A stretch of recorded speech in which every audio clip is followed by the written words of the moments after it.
Tio Mazinho vai criticar Indiana Jones 5 respondendo ao Peter do Ei Nerd, porque você está na...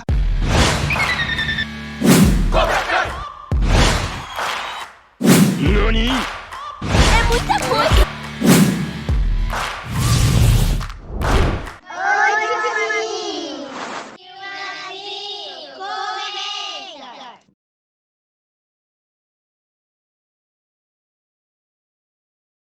Oi, gente! Hoje vamos fazer uma coisa diferente. Depois que eu assisti o último filme do Indiana Jones, eu procurei uns reviews na internet para ver se tinha alguma coisa para falar de diferente. E eu dei sorte de cruzar com o review do Peter, do Ei Nerd, e eu tive opiniões bem diferentes da dele. Então aproveitei o sucesso dele, vamos fazer um vídeo resposta ao que ele disse. Eu ia comentar minhas ideias porque o filme fracassou e ficou legal que bateu meio com ele. Bom, para começar, eu sempre costumo comentar que um filme morre no trailer. O trailer do Indiana Jones e a Relíquia do Destino, ele é só, olha, ação, ação, ação, ação, ação. Não conta a história do filme, não dá ideias interessantes, que é um contraponto com o trailer original de 1981 dos Cavaleiros da Arca Perdida, que só mostra as sequências de ação nos últimos 30 segundos do trailer. O trailer é mais puxando a ideia de mistério. O mistério, o misticismo, a volta dos filmes de ação dos anos 30 e 50, que você cresceu assistindo serials e por aí vai. Bom, para quem não sabe, nos anos 30 e 40, quando não existia ainda televisão, o pessoal fazia seriados episódicos no cinema. Toda semana saía um episódio novo de um seriadinho do tipo Jim das Selvas, que foi uma das inspirações do Indiana Jones. Esses seriadinhos tinham em média 12 episódios de 30 minutos e eles passavam antes dos filmes junto com desenhos animados e noticiários. Lembrando que não existia televisão nessa época. A ideia é ter um atrativo maior para o cinema e atrair as pessoas para ver semana que vem, independente do filme, porque os seriadinhos não eram exibidos com nenhum filme em particular. O dono do cinema passava o filme que ele quisesse com o seriadinho que ele quisesse. Às vezes tinha cinemas que faziam maratonas, eles pegavam todos os 12 episódios do seriado e eles faziam uma exibição especial de 3 horas e meia com a história inteira. Então, quando surgiu a televisão nos anos 50, esses seriadinhos, juntos com tudo quanto era tipo de curta e média metragem, ficava repetindo na televisão, tanto quanto os filmes, né? Não existia ainda muita programação gravada, eram os chamados enlatados, porque eram fitas que ficavam dentro de latas. Steven Spielberg e George Lucas, eles cresceram assistindo esses seriadinhos na televisão, e mais inspirados também pelos seriados de aventura, pelos filmes de aventura dos anos 50 e 60, eles fizeram o Indiana Jones e o Guerra nas Estrelas. Em 1981, quando eles fizeram Em 1981, quando saiu Os Caçadores da Arca Perdida, o papo é que era nostalgia dos seriados dos anos 30 e 40 e dos filmes de aventura dos anos 50 e 60, junto com a ação dos filmes do James Bond dos anos 70. Uma das inspirações mais fortes do Indiana Jones foi O Segredo dos Incas de 1954 com Charlton Heston. Tanto que todo o visual do Indiana Jones é o visual do Charlton Heston, né? A mesma roupa, o mesmo biotipo, e o pessoal até costumava falar na época que o Harrison Ford era o novo Charlton Heston. E quando eles fizeram o terceiro filme, A Última Cruzada, eles ficaram na dúvida se eles pegavam as duas grandes inspirações para ser o pai do Indiana Jones, se eles chamavam o Charlton Heston ou se eles chamavam o Sean Connery, que era o James Bond original. Acabou que eles escolheram o Sean Connery porque o Sean Connery era o ator que estava mais em voga. Já o Charlton Heston, eles achavam que não ia atrair tanta bilheteria. Então o Peter fala desse negócio de nostalgia, que o filme atrai nostalgia, só que o próprio Indiana Jones original ele já era baseado em nostalgia. E para piorar, se você for procurar jornais, informes dos anos 30 sobre esses seriados, o pessoal comentava que esses seriados eles eram nostalgia dos livros de aventura tipo As Minas do Rei Salomão de 1880.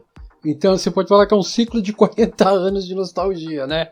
Os livros de 1880 viraram nostalgia lá 40 anos depois nos seriados, os seriados viraram nostalgia 40 anos depois no Indiana Jones, e agora o Indiana Jones está com 40 anos. Então a própria base do Indiana Jones é nostalgia.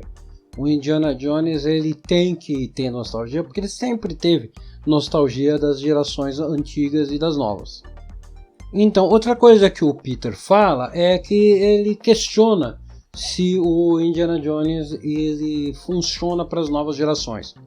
E aí eu falo, recentemente eu vi no Netflix desenhos animados do Frangoelho e As Aventuras de Tadeu, que são fortemente inspiradas no Indiana Jones. Sem falar que nós temos nos videogames o próprio Uncharted, que é um sucesso enorme, também inspirado em Indiana Jones. Então o negócio do Indiana Jones não funcionar com os jovens, não tem como. O personagem do Indiana Jones ele é universal. Não podemos esquecer que ele é um personagem dos anos 40. Nós já vemos, em 1981, a gente está vendo um cara que estava vivendo nos anos 40. Ele já é antigo, ele já é nostálgico.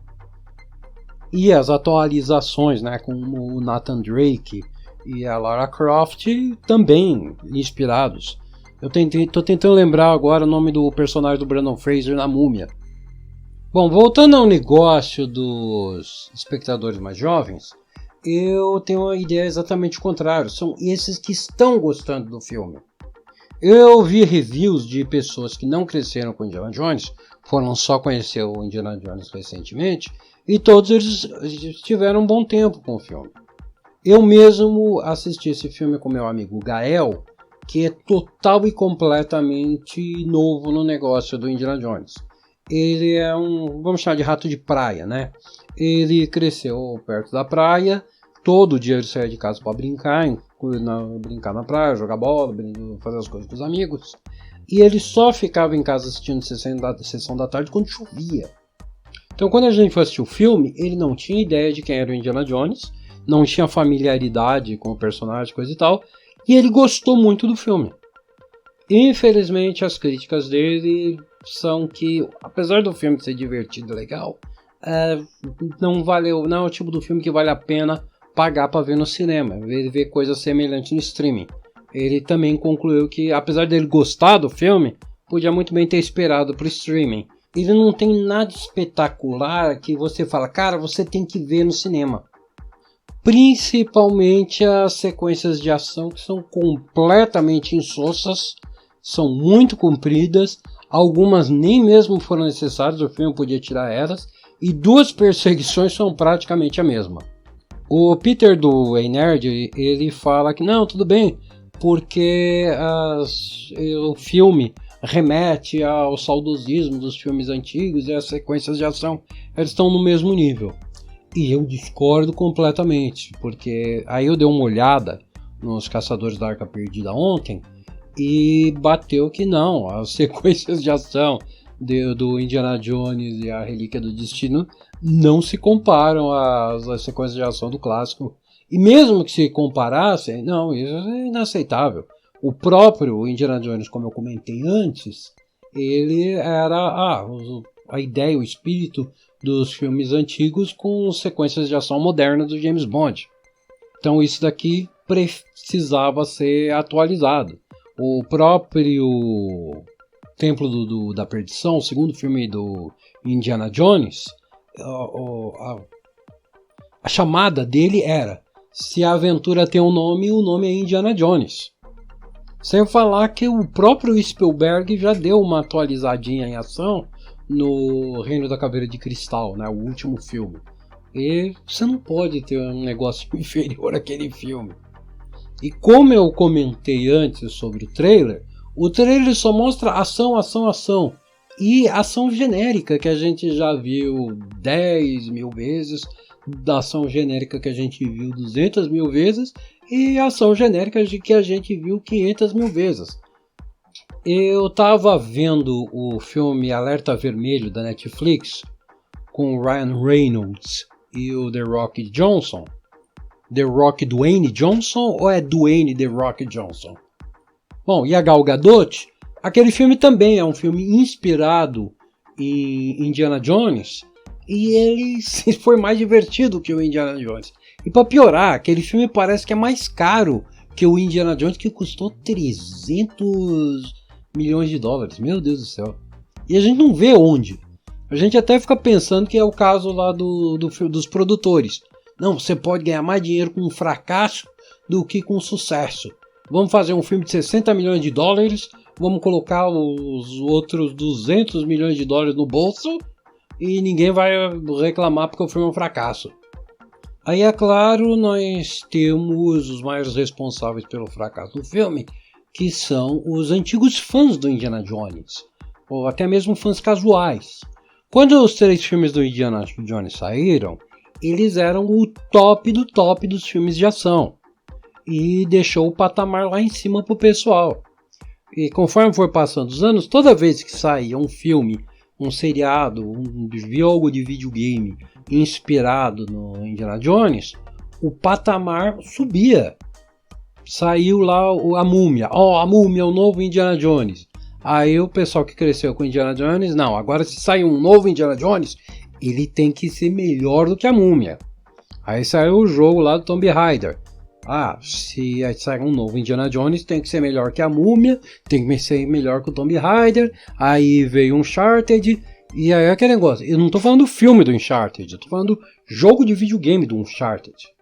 Que agora o pessoal falou, não, se o novo filme já no Reino da Caveira de Cristal, o pessoal tava com isso. Esse filme novo do Indiana Jones, ele tem que ser melhor do que a Múmia, melhor do que Tomb Raider, melhor do que o jogo do Uncharted. Acho que o jogo do Uncharted já existia ou não tenho certeza. Bom, de qualquer jeito, o patamar estava lá em cima. E eu tenho certeza que Spielberg e George Lucas, eles não acompanharam isso, e eles não perceberam que as pessoas estavam desse jeito. E aí saiu aquele filme que não é tão ruim assim, mas que o pessoal tacou pedra. É o caso que eu falo da continuação do Watchmen, né? Que o Jeff Jones fez no quadrinho. A continuação do Watchmen lá é um quadrinho legalzinho, tá? Divertido, regular do meio, coisa e tal. Mas para quadrinho mais importante, mais influente da história, a sequência não pode ser boa. Aliás, o Watchmen colocou o máximo do patamar. Se você fizer uma continuação do Watchmen, ela tinha que ser ótima, excelente, e mesmo assim ela seria considerada boa. Não ótima, excelente, mesmo sendo ótimo, excelente. E é o que aconteceu aqui. Esse filme é um filme bom. Como eu falei, não é bom o suficiente para eu falar, não, tem que assistir no cinema. Não, ele podia muito bem ter sido lançado em streaming. Como eu falei, se for comparar esse Indiana Jones com o Alerta Vermelho, o Alerta Vermelho tem melhores sequências de ação e parece mais bem produzido, mais caro. E infelizmente é um filme mais divertidinho. Principalmente por não ter as expectativas do Indiana Jones. Eu mesmo tenho total consciência de que esse filme do Indiana Jones é competente, bem atuado, bem dirigido, meia-bocamente escrito, mas eu, como fã de Indiana Jones, o cara que cresceu com Indiana Jones, eu tenho o patamar e não consigo me desligar emocionalmente do fato de que Indiana Jones para mim está num patamar que esse filme não chegou nem perto. E olha que eu achei que as minhas expectativas estavam lá embaixo depois do Reino da Caveira de Cristal. Isso vai bem também no que o Peter comenta do fracasso que o Indiana Jones teve na China, e para mim não é nenhuma surpresa. O Indiana Jones ele tem uma tremenda de uma influência lá no Oriente. Eu lembro que, para ter uma ideia, no Godzilla vs Mothra de 1992, o filme começa com uma sequência lá, Indiana Jones. Eu cresci assistindo filmes chineses inspirados no Indiana Jones. Aliás, eu conheci o Jackie Chan no que é considerado o maior filme inspirado por Indiana Jones na época e que foi a maior bilheteria do Oriente, filme chinês, maior produção chinesa e com maior lucro, que foi o Army of God 2, chamado de Operação Condor, e que por algum motivo o SBT lançou com o nome ridículo de um kickboxer muito doido. Você assiste aquele filme, não tem como você não dizer que o filme é inspirado no Indiana Jones e no James Bond.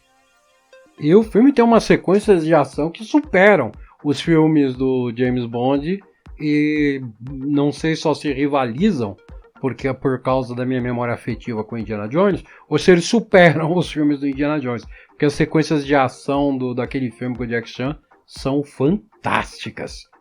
O único jeito de você não dar o crédito para Operação Condor e ver ele como um filme tão bom quanto os filmes do James Bond e do Indiana Jones é se você é xenofóbico e tem raiva do filme pelo fato de ser um filme chinês.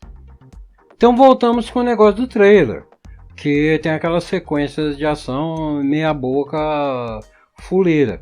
Os chineses olham para aquilo e falam: nós fazemos filme melhor. Por que a gente vai perder tempo assistindo isso? Esse Indiana Jones já era. Os nossos Indiana Jones superaram o original. Viva nós! Aliás, trivia desnecessária. O nome do personagem do Jack Chan na Operação Condor de 1991 também se chama Jack. E a última resposta que eu tenho para o Peter é que quando ele estava falando a ideia de que o Indiana Jones está velho e não funciona mais com a geração moderna, as novas crianças, coisa que eu discordo, uma coisa que eu não comentei foi que não faz muito tempo eu apresentei Indiana Jones para umas crianças da família que nunca tinham visto Indiana Jones, elas adoraram tanto os Caçadores da Arca Perdida quanto o Templo da Perdição. É um negócio que ele fez o contraponto dos super-heróis. Não, que nos últimos anos, né, depois da Caveira de Cristal, o mundo cresceu com os super-heróis. As crianças cresceram assistindo super-heróis e estão com uma ideia separada e eu discordo completamente. Durante a vida inteira, eu sempre encontrei gente que considerava o Indiana Jones como um super-herói. Eu sempre vi matérias e filmes e reportagens onde o pessoal colocava o Indiana Jones junto com outros super-heróis. E mesmo esse cara que eu falei, o meu amigo Gael, que estava com ele, a primeira impressão que ele teve quando começou o filme foi: nossa, lembra o filme do Capitão América. Ele fez vários contrapontos enquanto a gente assistia o filme do Indiana Jones com o filme do Capitão América. Então, ele, que só foi conhecer o Indiana Jones agora, nessa semana, para ele o Indiana Jones foi super-herói. E para mim, não só o Indiana Jones era um super-herói, como foi o que me levou a ler revistinhas de super-herói. Quando eu era criança, tinha um sebo perto da minha casa que eu sempre ia comprar revistas em quadrinhos. O meu negócio era ler revista da Mônica, revistas das Disney, e eu não tinha nenhum interesse em colecionar revistas. Então eu via a revista na banca, era muito cara para mim, aí eu ia lá no sebo, pelo preço de uma revistinha nova na banca, às vezes no sebo dava para pegar umas 4 revistas. E no sebo, da perto da minha casa, 2 revistas eram 3, porque a cada 2 revistas que eu comprava, depois eu ia pegar aquelas 2 revistas e trocar por mais uma e ler. Como eu disse, não tinha intenção de ficar guardando revistinhas em casa. E um dia eu me deparei, levei uma surpresa, quando eu vi o almanaque do Capitão América 74, que tinha o Indiana Jones na capa.